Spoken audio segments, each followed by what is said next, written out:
वहीं जयनारायण व्यास शिक्षण संस्थान की ओर से संचालित महिला पीजी महाविद्यालय में जयनारायण व्यास की 56वीं पुण्यतिथि के उपलक्ष्य में व्यास के व्यक्तित्व और कृतित्व पर प्रकाश डाला गया।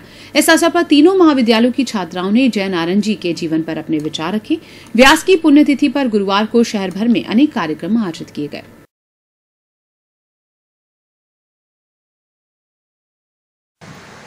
किंतु पीढ़ियों को उन्हें पहचानना अवश्य होगा, क्योंकि जो व्यक्ति अपनी जड़ों को भूल जाता है वो जड़ों सहित उखड़ भी जाता है। इतिहास हमें यही शिक्षा देता है कि हमेशा प्राचीन से ही अर्वाचीन का निर्माण होता है, नवीन का निर्माण होता है। हालांकि पोस्ट मॉडर्न थ्योरीज बहुत ऐसी चली हैं कि पुराना उखाड़ फेंको, नया अपने आप पैदा हो जाएगा, लेकिन अब उस विचारधारा को स्वीकार नहीं किया जा रहा, क्योंकि अगर बीज नहीं होगा तो पौधा कहां से होगा, और पौधा नहीं होगा तो बीज कहां से होगा। मैंने भिखारियों की दानशीलता तथा व्यास जी की हृदय विशालता से उस दिन अविस्मरणीय सबक सीखा।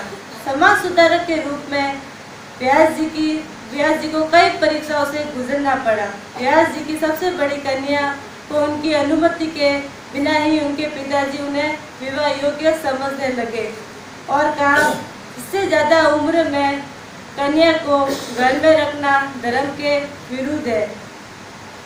वे कन्या का विवाह करने पर तुल गए और व्यास जी पर उनके सगे संबंधियों का भी जोर था, पर वे इससे मस्त नहीं हुए और उनके माता पिता ने उनकी कन्या का विवाह कर दिया। पर वे स्वयं कन्या के पिता होते हुए भी उसकी शादी में शरीक नहीं हुए। यह थी उनकी दृढ़ता, जिसकी परीक्षा उनके जीवन में न जाने कितनी बार हुई होगी। श्री राम विलास सोनी जी ने बताया कि उनके नेतृत्व में संसद के सदस्यों का एक दल देश का पर्यटन कर रहा था।